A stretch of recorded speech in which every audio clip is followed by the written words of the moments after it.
A welcome to everyone who's joining us. This webinar is presented by the Feed the Future Innovation Lab for Livestock Systems. And today it's June the 13th, 2018. And let's go ahead and get started, and I'll have our panelists introduce themselves in today's topic. You go first, sure. I'm Kathleen Culberson. I'm the Associate Director for International Agricultural Programs at the University of Florida. And I'm also the Senior Gender Scientist associated with the Livestock Systems Innovation Lab. And I'm Sarah McCune, and I'm an assistant professor here in the College of Public Health and Health Professions in the Department of Environmental Global Health and the Center for African Studies. And I lead the Health and Human Nutrition cross-cutting theme of the Livestock Innovation Lab here at the University of Florida. And Kathy and I work together a lot. So what we're going to do first is recap from the first webinar. We won't spend a lot of time on this, but I do want to give a background in case some of you are joining us for the first time.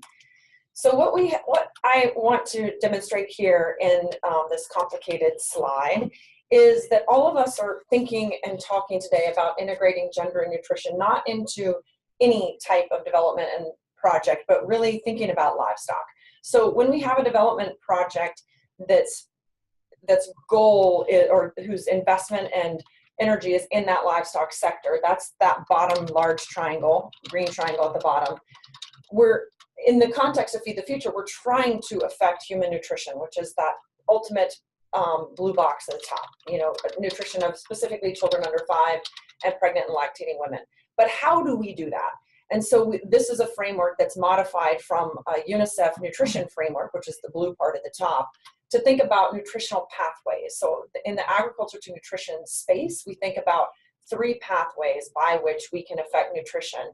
And those include production, they include income generation, and it includes women's empowerment. So you can see out of the gates that women's empowerment and that gender dimension is integrated out of the gates. It's there.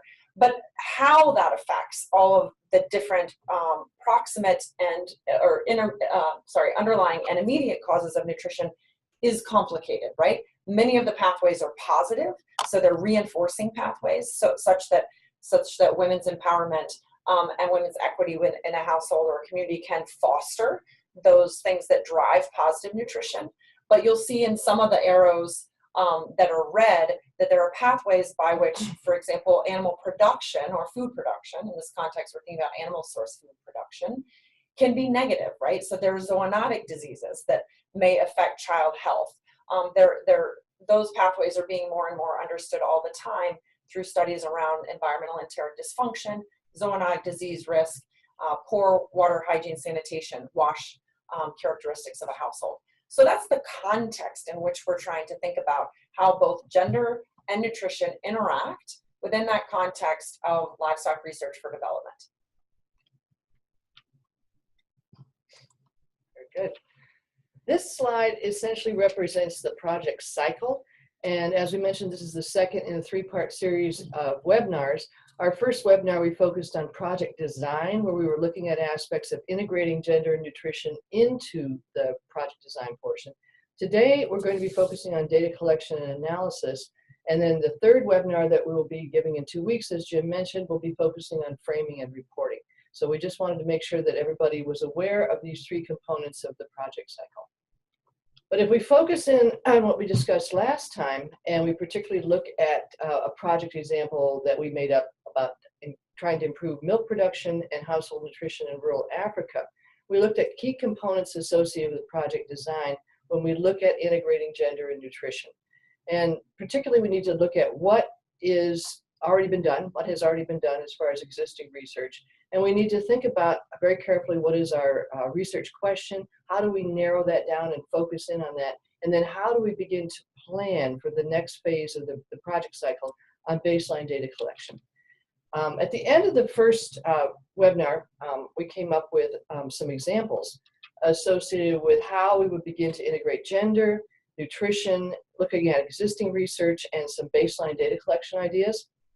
And basically, when we look at integrating gender into project design, we need to think about what are the gender roles associated with the dairy value chain in particular.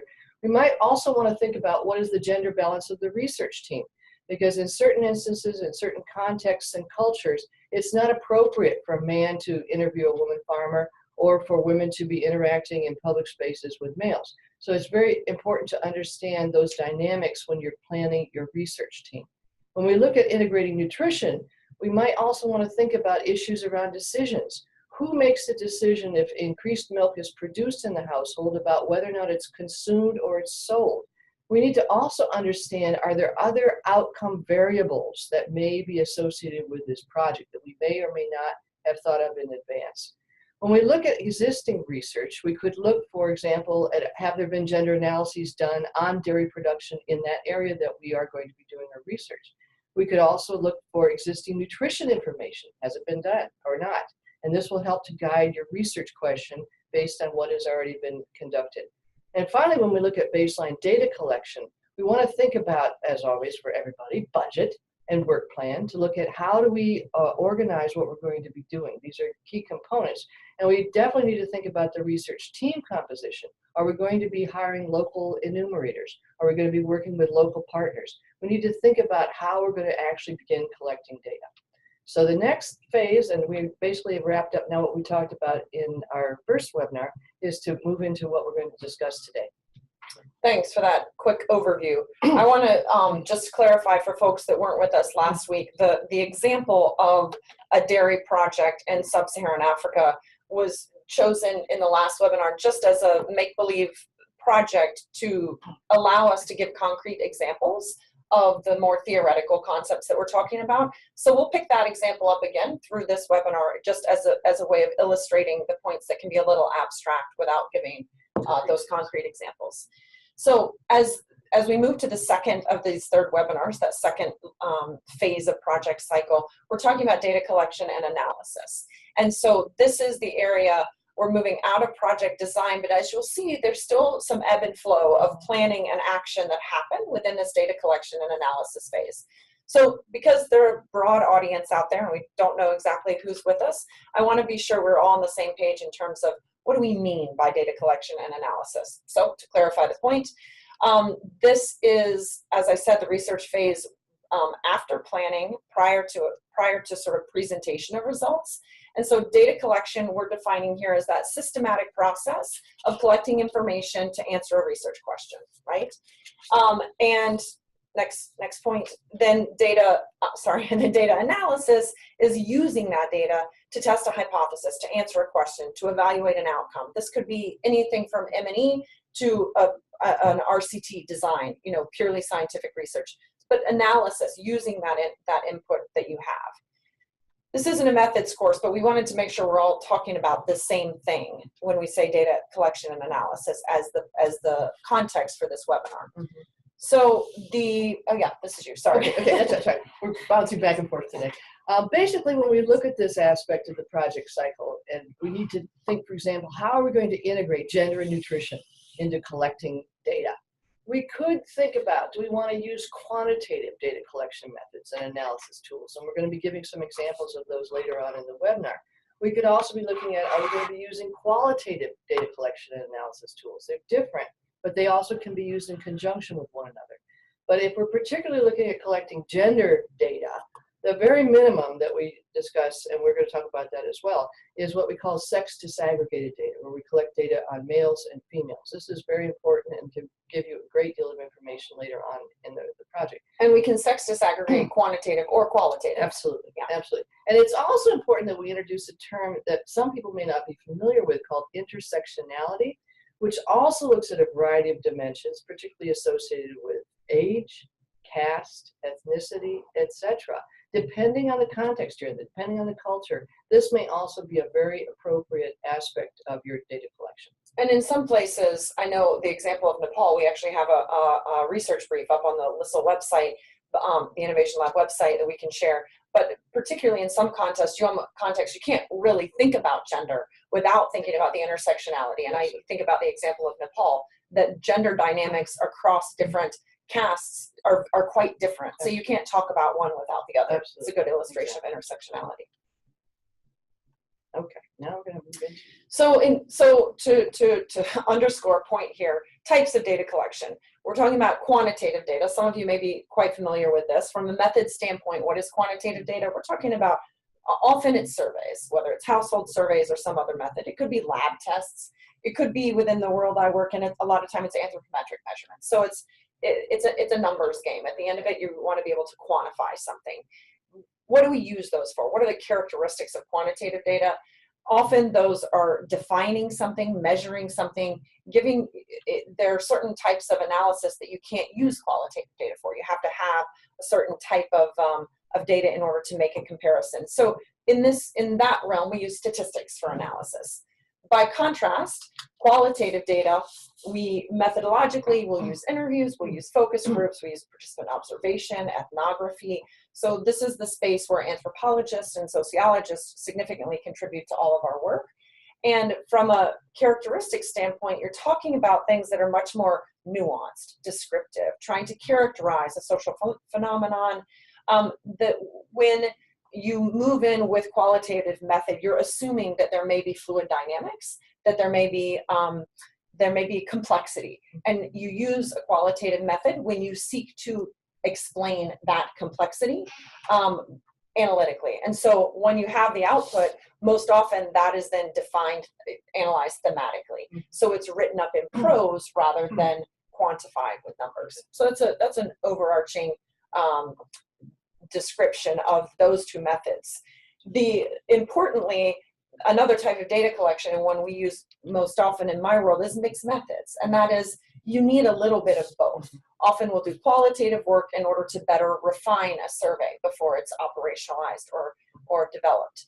So if we take, next slide, the example of milk consumption in that hypothetical project, say we wanted to know, is milk consumed in the home? Well, that's a big question under which there might be 8 or 10 sub-questions. And so we might use quantitative tools to answer quantitative questions like how often, who, right? Answers that you can measure and say, okay, women drink this much milk, men consume this much milk this many times a day. It's a quantitative answer. But by contrast, there are also really important qualitative questions that answer that question. So is milk consumed in the home? Well, sometimes. It depends upon the time of year and holidays. And so you may end up with a quantitative answer, but without the qualitative data, you can't interpret it. You don't know whether this is representative of a typical day or whether it's an anomaly. So that's to underscore the point that we're talking about both data collection using quantitative and qualitative methods within this webinar. Okay, going back to, we had mentioned the fact that it's important at the very minimum to at least collect sex-disaggregated data. And we had introduced the term intersectionality for folks who may not be familiar with that. But if we look at how we define sex-disaggregated data, as I mentioned previously, basically we're collecting information on males and on females. Could be adult males and females, could be boys and girls, but we definitely make sure that we collect it on both sexes. It's important to remember, however, that when we collect sex-disaggregated data, that it isn't necessarily the same as comparing male and female-headed households. And in many places in the world, we have high percentages of female-headed households, and we have to think very carefully when we're collecting our data, do we want to specifically target female-headed households? Do we want to target households where there's a male present? It's really important to consider those kinds of things when we're looking at data collection. It also asks a lot of who questions. Who does this? And then we could also say, when do they do it? Where do they do it? How do they do it? There's a lot of questions associated, mainly I say around who and where and when. It's necessary not only for understanding women's roles, but also the gender dynamics in the household and in the community and in the region that you're working in. And when we talk about gender, as I've mentioned many times in the past, it's not just about women. We have to understand the roles that men play as well. And it's really critical that you understand the dynamics between the interplay between the two. And the other thing to consider is that it may require intra-household questionnaires. And again, depending on the context, depending on the culture, you may need to interview men and women separately in separate groups, and then actually bring them back together again to discuss the results of the surveys. But it may require more time, it may require more resources, it may require different types of collection of data. So it's really critical to understand your audience when you're doing this sort of thing. The thing about intersectionality, as we've mentioned, is it looks at other categorizations, including race, ethnicity, religion, caste, et cetera, et cetera. And depending again on the context and the culture that you're working within, this can be just as important, if not more important, than looking at gender and sex disaggregated data. So those are a couple of different topics that you need to really consider when you're beginning your data collection. One of the things that we also looked at is as we move through the data collection cycle, and I think we've mentioned this in the past, but I'll mention this again, that this may be a clear three-part series where we've got project design, we've got data collection analysis, and then we've got framing. But we really need to understand that this is an iterative process. It basically feeds back on itself. As Sarah mentioned, this can be a front and backwards feedback loop. But it's important to consider what kinds of outcomes are we looking for when we're developing our research question and we're collecting our data. Are we looking for things like decision making? Who makes the decisions? When do they make the decisions? How is time used in a 24-hour period? What happens if women generate income? Do they get to use it, or does the husband decide? Or if we're looking at nutrition issues around stunting, dietary diversity, we have to really think about ultimately what is it that we're trying to get out of this research. And what are the parameters of the project, right? If you have a 12-month project, you're not going to look at stunting as an outcome, even if you have baseline and inline, because 12 months is not a lot of time to change a metric like stunting, which is dependent upon height change. Whereas by contrast, if you have a 5-year project, we would love to see something more sustained than simply dietary diversity shift, which is so fluid. You could have really high dietary diversity within the bolus of a project, but after the project wanes, that changes on a dime. Absolutely. So you have to think about the nature of the project, both timeline and goals as well. Especially funding cycles. Many of us are operating within 2 to 5 year funding cycles, which makes it really difficult to collect long-term data. But one thing to also consider in this aspect, after you've done your research into your research question, identified your research question, you may also need to think about, all right, now let's think about the tools we're going to need to either adapt, adopt, or create based on what your research question is.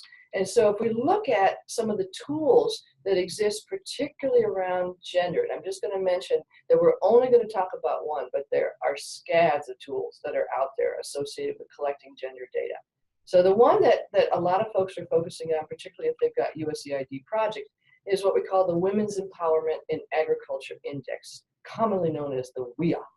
And WEAI has been around for a few years now. A number of us have experimented with it, and it actually is a really interesting tool, and I have to say it was the first of its kind, and so people were super excited about this when it came out, and it does provide a tremendous amount of data.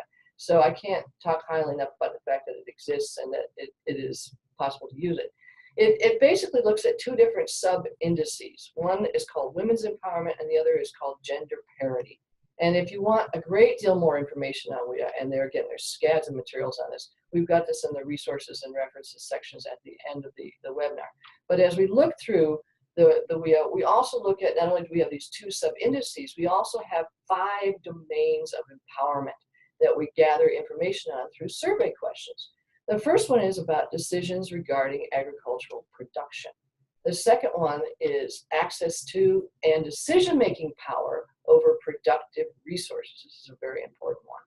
The third one is looking at control over the use of income. That's also, every one of these is extremely important, but again, depending on what your research question is, may determine which one you're going to focus on.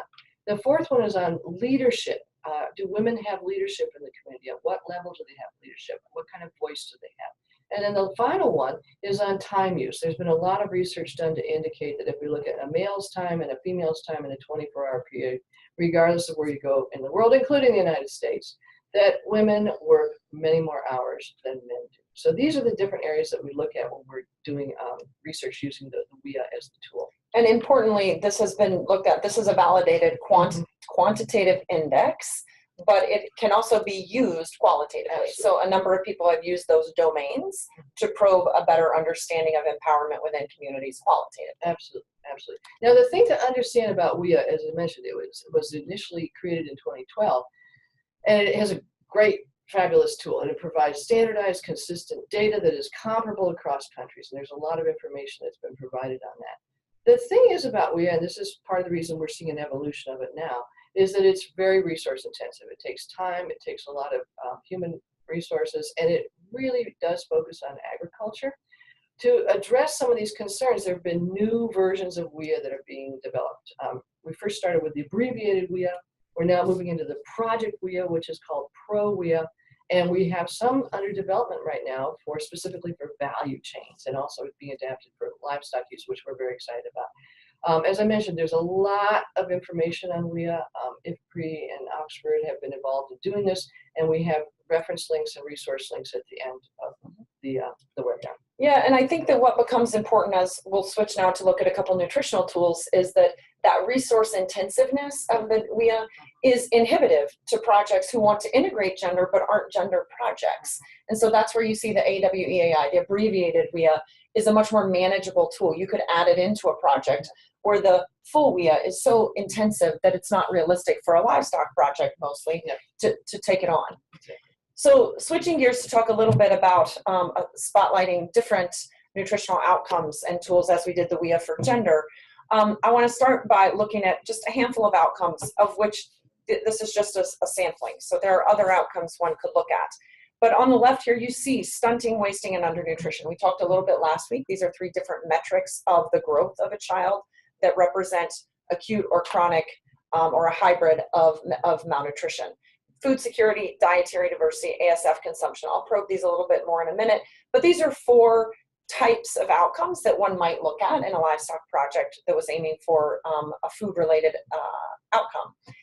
On the right, then, you see tools. So anthropometric measurements, measuring the height, weight, middle upper arm circumference, head circumference of a child, that's used to generate a Z-score that measures stunting, wasting, or undernutrition, right? So these are examples of tools that measure certain outcomes. The household food insecurity access scale, the HFIAS, is another tool that's been validated. You can utilize that in a survey that you have that's about a lot of other things. Dietary diversity questionnaire and 24-hour dietary recall are 2 additional tools that we have to measure dietary diversity. And then in the context of a livestock project, I would encourage you to hone in that dietary diversity scale and really look at ASF, really look at animal source food consumption. So we're going to hone in on the dietary diversity questionnaire and talk for a minute about what you could do with it. So here is just a depiction of, if you collect information from people, you use the dietary diversity questionnaire, the resources at the end of the presentation give you links about references and resources for how you do that. But as an outcome of that, you're able to get a score. It's a quantitative metric that says this household in the past 24 hours has consumed 12 of 12 food groups. Probably not likely in the places most of you work, but it might be 4 of 12 food groups. And what that allows you to do is look at how it changes pre and post intervention, right? So that's often the idea. Are we changing dietary diversity? I should say dietary diversity is an indicator and has been deemed a really important element of full nutrition. So I should have said that at the beginning. Women's dietary diversity is where we begin to bring these 2 things together to say, is women's dietary diversity different, than men's, right? So they're used to measure different things. Household dietary diversity represents the economic access that people have to food, while the individual level, and particularly women's dietary diversity, represents nutrient intake. So that becomes really important when you're looking at health and growth of children, because women who are pregnant and lactating, their nutritional status dictates or has a huge impact on their child's. You can see with ASF consumption, same thing. You could look at the household or women. So then it begs the question, next slide, are there other groups? Of course, and in the world of nutrition and in the world of Feed the Future, there are these highly vulnerable populations. They might be by ethnicity, they might be by caste, they might be by some other factor of marginalization. We've talked about sex in terms of women's, and here I talk about kids. You know, infants and young children, we're understanding more and more so much of the nutritional underpinnings that affect later life are complete or near complete by 2 years of age. So that's why that age group becomes an important group to target and think about. Okay, we're going to return just for a moment back to the project cycle. And as I mentioned, this is not necessarily a linear process where we move from project design to data collection and analysis. Somewhere after you decided from your first round of literature review what your research question is going to be, you're going to need to begin to narrow down what tools you're going to use. And this may involve, again, conducting another miniature or reduced literature review and looking at what tools are already out there. Are there things that have been developed that would be adaptable to the kind of work that I need to do? But as I mentioned, again, next slide, you need to look at this in an iterative process, because there may be times that you need to go back and modify your research question or modify your questionnaire because you've learned new information. So it's really important to have some level of flexibility in both these components of project design and data collection, because you may be doing some back and forth and back and forth. Once we move into the final phase where we're actually writing up our project work, it's going to be a little bit more difficult to actually adapt some of those things. But it's important to remember this is definitely an iterative process. Okay, one way we want to think about looking at integrating gender and nutrition is to think about another kind of graphic. And a few years back, the gender community basically created this thing called a gender continuum, where we looked at projects and we looked at the work that we were doing from a variety of different perspectives and what we were trying to move towards as a gender community when we start to think about gender. And we started off with it. I'm just going to use the green arrow on the top to begin this discussion, because what we're presenting here today has never been seen by human eyes before. We are creating a new conceptualization of how to integrate gender and nutrition, so we're quite excited about this. But for those of us in the gender community, the gender continuum at the top is not foreign at all. We've looked at projects from a gender blind perspective all the way to what we're considering to be gender transformative. And if we talk about how do we define gender blind, we'll move the slide forward just one bit. We basically say, okay, we're looking at a project that hasn't even considered the aspects of gender. And people say to me, is that terrible? Does that mean I've done it wrong? I said, not necessarily. It depends on the project. If I'm working in a microbiology lab and I'm creating a new, a vaccine, for example, I may not want to consider gender. But if I'm working in a community where I need to be looking at issues around food systems, I definitely need to consider gender. So you need to, again, think about the research question and the context in which you're operating in. But gender blind is a way we really try to avoid it if we possibly can. When we look at being gender aware, I usually say to people, at the very least, you're collecting sex-disaggregated data so that you can have that and using sex-disaggregated data. Lots of people collect it and don't do anything with it. Exactly. And you have to know what you're going to do with this data. So this is critical. And it's, again, looking at the why questions. Why are women doing this? Why are women not participating in the training? Why aren't men participating in nutrition trainings? Why aren't men cooking in the household? So these are questions that you could ask along with doing a complete gender analysis to begin to not only collect the data, but then to begin to analyze it. And as we move down the continuum into what we're calling gender transformative research, trainings, et cetera, we are beginning to look at the underpinnings of what creates gender stereotypes in the first place. And we're beginning to look at power structures, and we're beginning to ask questions about why don't women make decisions around these things that affect them? Why don't women control income when it's income they have generated? So these are the kinds of questions and research that the gender community is moving into. We are doing this in the Livestock Innovation Lab. We've done it in other projects I've been involved in. And it's a very exciting time, but it's also a little scary because it begins to question existing structures. Yeah, and so as Kathy and I worked with our team here at UF to put together a set of conversations, basically, which is what these webinars are, of how do you begin to integrate. You know, I was looking at nutrition, she was looking at gender, and I thought, there's no way to do this. There's no point in doing it separately. They're so interwoven and intertwined. And even as we put together the materials for this, it became clear that, okay, there's been a similar trajectory around integrating nutrition into these development projects. The language is slightly different. So nutrition blind, we've stolen from the gender literature to talk about, you know, something that just doesn't look at nutrition. And I think that the language we're most comfortable with or familiar with within the field of nutrition, specifically in agriculture projects, is that you've got either nutrition sensitive or nutrition specific interventions. And nutrition sensitive simply means that you're looking at addressing the underlying causes of nutrition, which is what a lot of ag and livestock projects can be.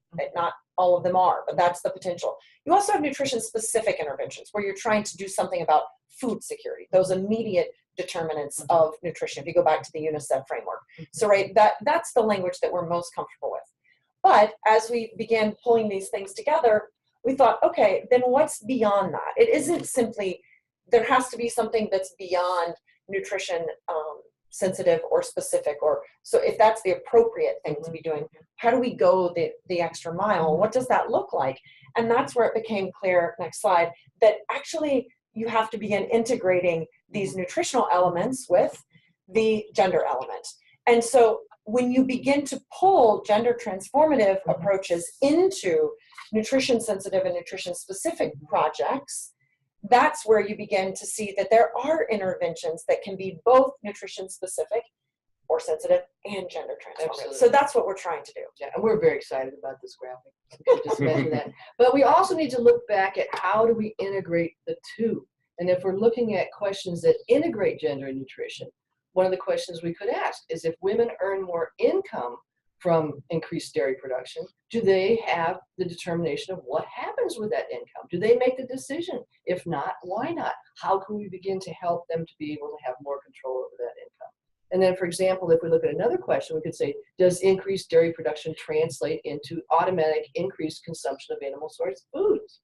Increased income or dietary diversity, particularly if we're looking at it from a gender perspective for women and female children. So it's important to begin to say, how can we ask questions that integrate both gender and nutrition? Yeah, and I want to point out here that, all of this builds on a body of literature from both the livestock sector, the gender work, and nutrition.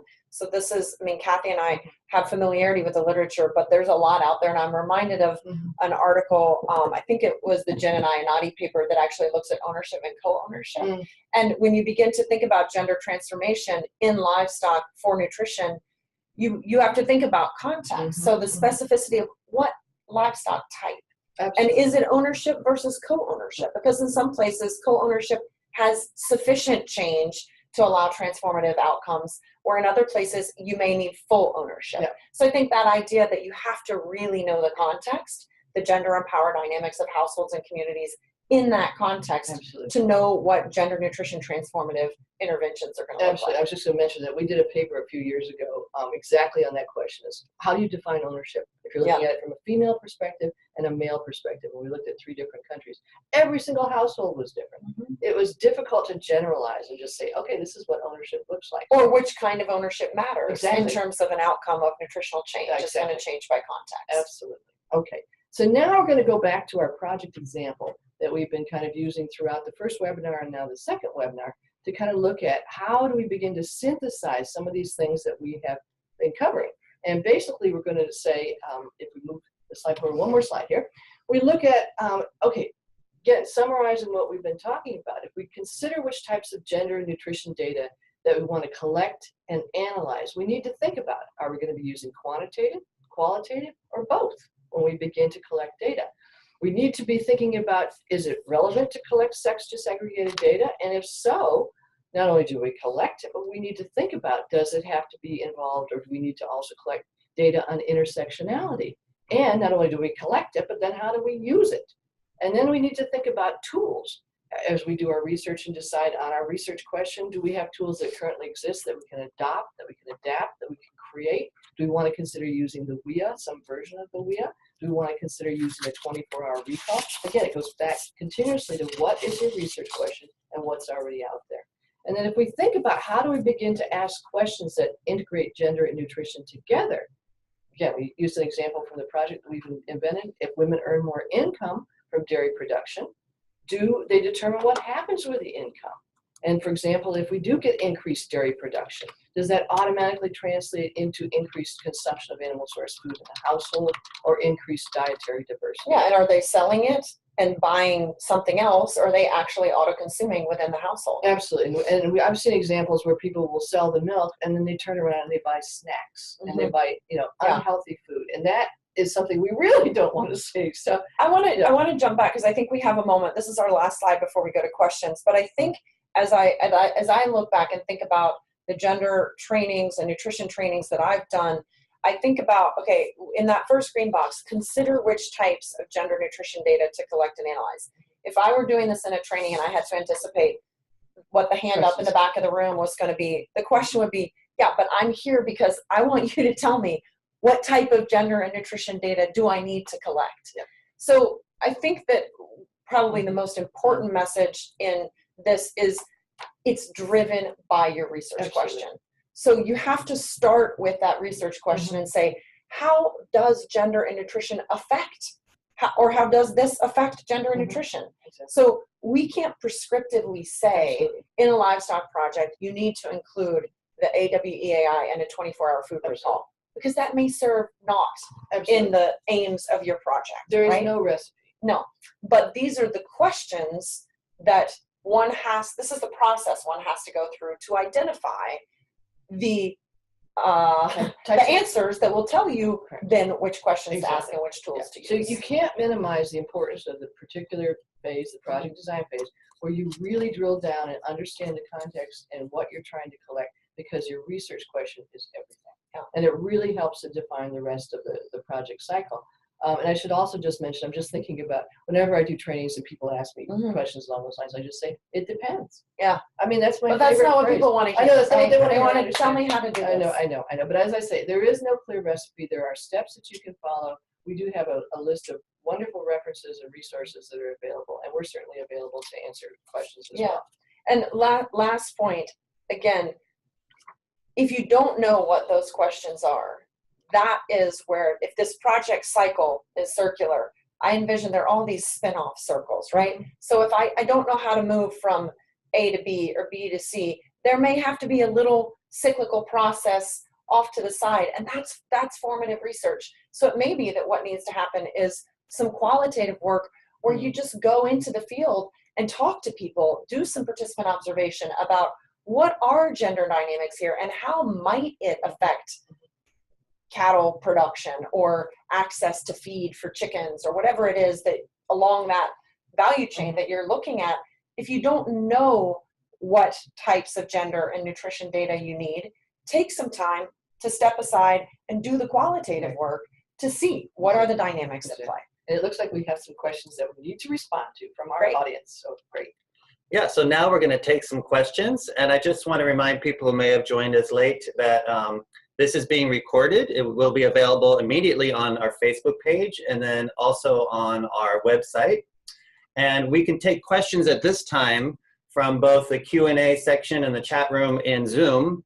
So those of you who are on Zoom can perhaps see these questions, but the first ones we have are from Dick Tinsley, who is asking, is your analysis limited to dairy and not meat production? And are you looking at animal independent of crops? While most smallholders are involved in both, with considerable interaction, mostly regarding limited available labor. Absolutely. Excellent question. Appreciate that question. And no, it's not limited specifically to dairy. We just use this as an example. We could also apply some of these concepts to meat production as well. All of them. You can apply all the concepts. The examples would be different. Or crops, et cetera, et cetera. And you're absolutely right that most smallholders are raising both crops as well as livestock.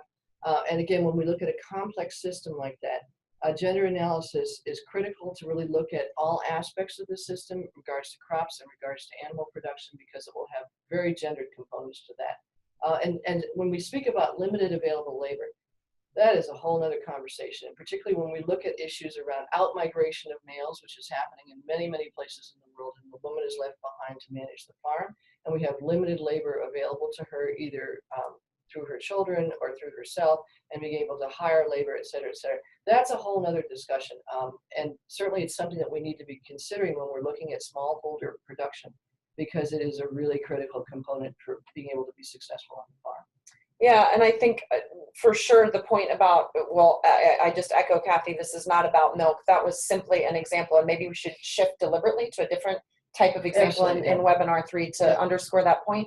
But I think the other piece that's really important on the nutrition side is that when you understand when you understand the pathways from livestock to affecting nutrition, it's easy to think that you improve dietary diversity because you're producing milk. And so now they're getting access to dairy or meat or something like that. But in fact, what often happens in livestock development projects is livestock generate income. And that income is used to purchase different foods. And those different foods may not even be animal source foods. Right. So it may be that you improve food security of an extremely poor Nigerian community by selling eggs and having them purchase millet, but it's now enough millet. Right. So they've reached not nutritional security, they don't have the dietary diversity, but they can now feed their kids through that through that lean season. Mm-hmm. So there are all these different moving pieces, and I think it's really important that we reiterate that there's an assumption that these are mixed crop. Almost all of the stakeholders that we work with are mixed crop livestock farmers. Exactly. And you might want to take the second question as well. All right, we're going to jump over to our chat box for a second, and then we'll come back to the Q&A because we have a question here from Bola Adesagan. How can you ensure 24-hour recall information is accurate? And what can you do to account for errors in such data due to inaccurate recall? Yeah, that's a great question. So one thing to be sure about is that a 24-hour dietary recall is different than a dietary diversity questionnaire. So those are different tools. I encourage you to look at them. I'm happy to look at them with you, Bola. But they're different tools. And in a dietary diversity questionnaire, you first ask people, you walk them through their day. So it is a much more qualitative process if you'll work with me. If you'll give me some flexibility and poetic license, I'm using the term, because you're asking people to describe their day. What did you eat yesterday? What did you have for snack? Did you eat anything after dinner? It's this very, there's a facilitation that's really important, that people understand how to ask those questions. And then you're given that list of categories and you begin to say anything that wasn't mentioned, you go in and probe. So that's a dietary diversity questionnaire, which is different than a 24-hour dietary recall question, where you're asking people about certain foods in the past 24 hours. They can be used in conjunction to triangulate data. So that is one of the answers to your latter question. How do you ensure that their recall is, I mean, we're all horrible at recalling most things. So there is that element. This is social science. It's messy. But by using both the 24-hour dietary recall and the dietary diversity questionnaire, that's a mechanism for triangulation. One of the things that is happening more and more now is that people are using biomarkers, and this is not the world I work in, but you can, there are actually, let's say, lab techniques where you can take urine samples and see the biomarkers that show that egg consumption happened within the past 24 hours. So they're highly accurate metrics, but they're expensive, right? I mean, to add that to a project we looked at recently would have added $150,000 to $200,000. So that wasn't going to happen. So we are limited, but when you use the 24-hour dietary recall and dietary diversity questionnaire, you're at least generating data comparable to other studies that have done the same thing. I hope that answers the question. All right, we have a few more questions, which is great. We continue to encourage you to post your questions in our chat or Q&A rooms here on Zoom. And I want to remind you that you're listening to the second webinar of 3 about integrating gender and nutrition into livestock research projects. So we hope you'll join us again in 2 weeks to continue this conversation. But we have this question from Dick Tinsley, which I won't read the whole thing, but the beginning asks, in your effort, and to what extent do you consider nutrition to be fully discretionary by the beneficiaries?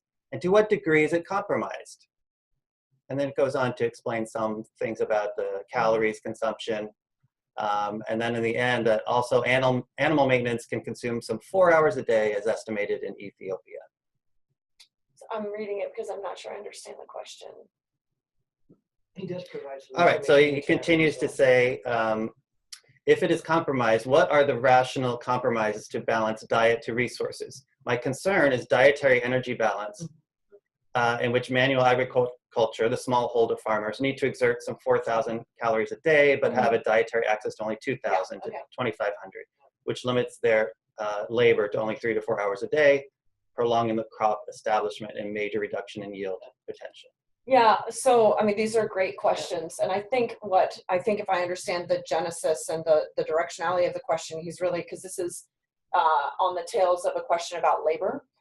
So I think we're talking about, like, are we just assuming that a 2,000 calorie diet is sufficient for everyone? Yeah. And I agree with the underlying sort of philosophy of I see this question coming, which is that's a fallacy, right? We all need a different amount of calories. I can say that most of our work targets smallholder farmers, and our target population is really children and pregnant and lactating women.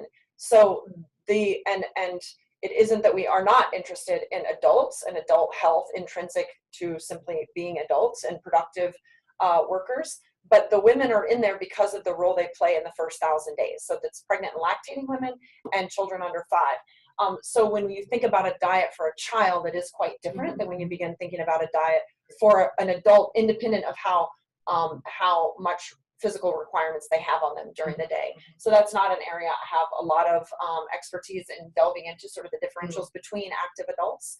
But I think the point is well made that it's not going to be stable. There's going to be a high level of variability. Absolutely. Absolutely. All right, and our next question asks, why does your framework stop at gender nutrition transformation? Why not continue to mainstreaming and integration as well? Excellent question. Excellent question. I would say mainly because the folks that are working on the gender now / nutrition transformation, as anybody that's done any work in this for a period of time realizes this is a very slow process. And the idea of gender transformation has only really come about in the past few years. And we're really expanding what that looks like, developing materials that we can introduce into the communities that we work in associated with gender transformation. And as part of that, we do actually include discussions around mainstreaming.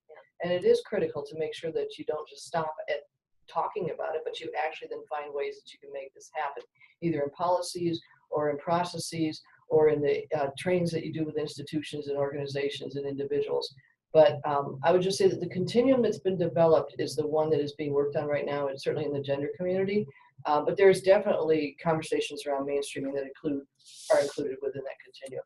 And I was just going to answer the next question real quick. Apart from the WEAI, is there another popular tool that you use? Again, it depends on what the research question is. There are many tools that are out there. The Harvard framework, the Moser framework, the 24-hour clock, the seasonal calendar. I mean, there's multiple tools that are available. It just depends on what the research question is. And again, at the end of our references section, we have references that will steer you towards other tools that are available, particularly for gender collection of data.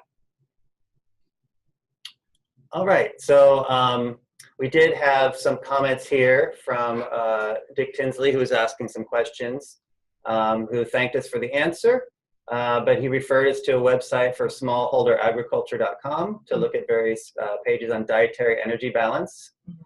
And he's also mentioning you have to optimize the economic opportunities that usually relate to high manual exertion, and that can trump the more balanced diet. That's correct.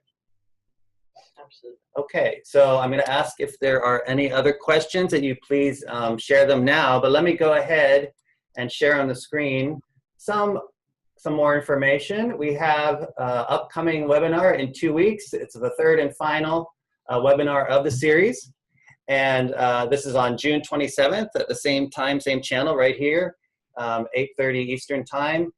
And this topic is the integration of gender nutrition into final reporting of livestock research projects. So here we're going to reach the conclusion of this series, but obviously the questions and the conversation will continue long after that.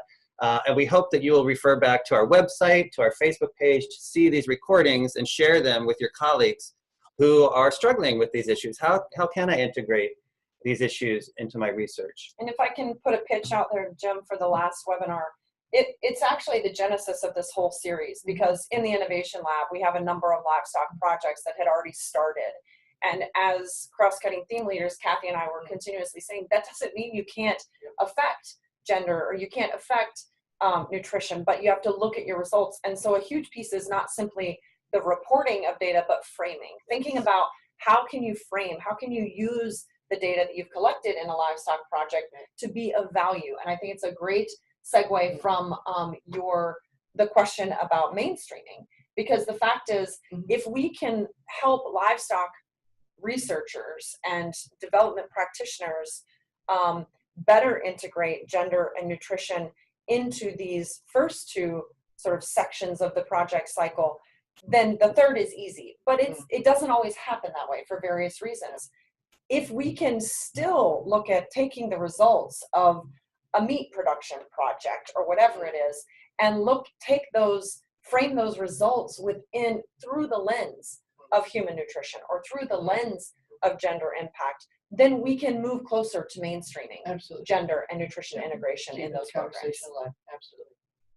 So here we have the link to register for the next Zoom webinar. You can also get to that link for our website. So I encourage you to go here, where you can also find our email address and connect with us and subscribe to our newsletter, among other things. There's lots of resources here.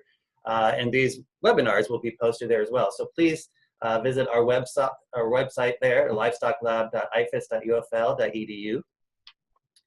And then as we're waiting for our final questions to come in, I'm going to leave these resources on the screen so that people can see that, oh, we have 2 pages of resources. Oh, they go on and on.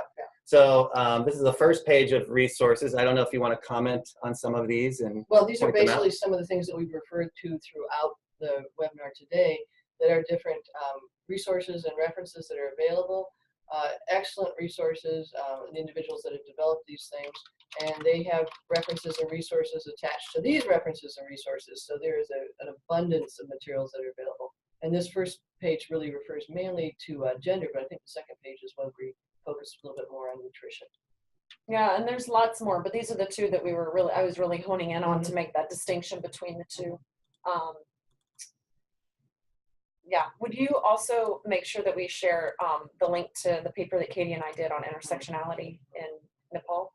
Yes. It's on the Livestock Innovation Lab website. Certainly. All right, so let me ask if there are any other questions.